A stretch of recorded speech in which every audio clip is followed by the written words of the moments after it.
Okay, so deltoids, point of origin, scapula and clavicle, point of insertion, about halfway down the deltoid. Sorry, about halfway down the humerus. It's not inserting onto itself. I don't think there's any muscle that inserts onto itself.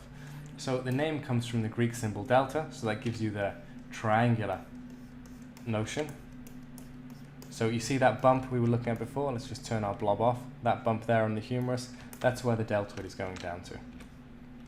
So I would say probably for most people further down the humerus than you think, right? Most people have the deltoids they pin them up towards the shoulders, which is understandable. You think of it like as a muscle of the shoulder, but it's a muscle of the arm. It's traveling quite far down. I actually think probably a little bit further down than I sculpted that bump originally. So something like this.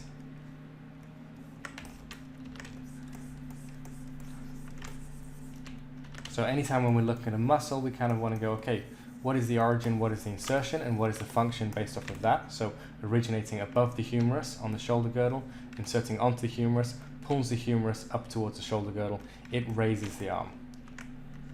The direction in which it raises it in depends on which part of it is acting. So that gives us another bit of information of the deltoid, which is that it is comprised of three separate parts, right? You have the anterior portion. That's the portion that's grabbing hold of the scapula through here. It's grabbing hold of the clavicle. That's this long bone. So anterior portion grabs hold of maybe the final third of that clavicle there. The medial portion then grabbing hold of the acromion process through there, and the posterior portion grabbing hold of the spine of the scapula all the way along there. That's making me think that my scapula is maybe a touch too long, so I'm just going to squidge that in through there. Now, here's a little detail on that a lot of people are going to miss, but is kind of important because it's really noticeable in life. The deltoid is turning to tendon in that area there. So that means that when you're looking at it in life, it looks like the deltoid just finishes there. It's not the case, but that's what it looks like. So the rest of that is tendon. Tendon does not get any bigger the more we develop our muscles. So the more muscular a person is, the more likely you're going to see that transition through there.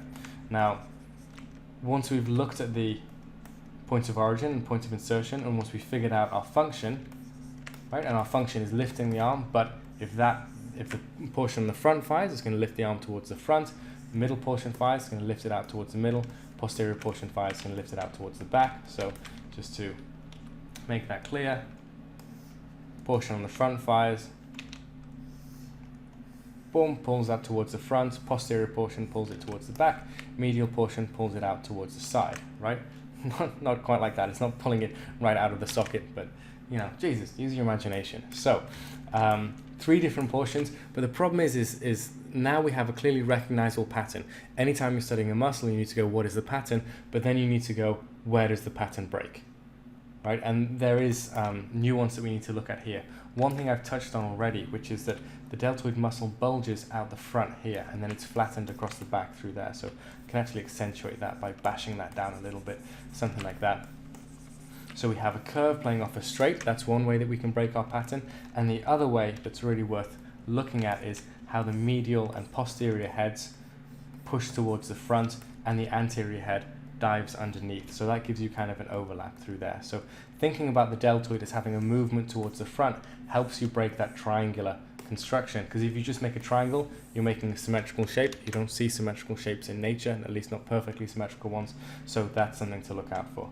If you want to be tricky about it, you can also look at how the medial portion kind of has these braided sections to it. So it's made up of lots of smaller muscle bundles, which makes it more powerful, right?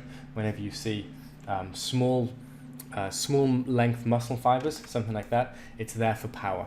Right, muscles with longer muscle fibers, like the sartorius, which is the longest muscle in the body, has these really long fibers. It's a pretty weak muscle because of that. So, so you can look at something like this in the deltoid if you want to, and you can see that in life. You can see those little bumps sometimes, but it's pretty rare. So for the time being, I'm just going to ignore it, and we're going to say that's our deltoid.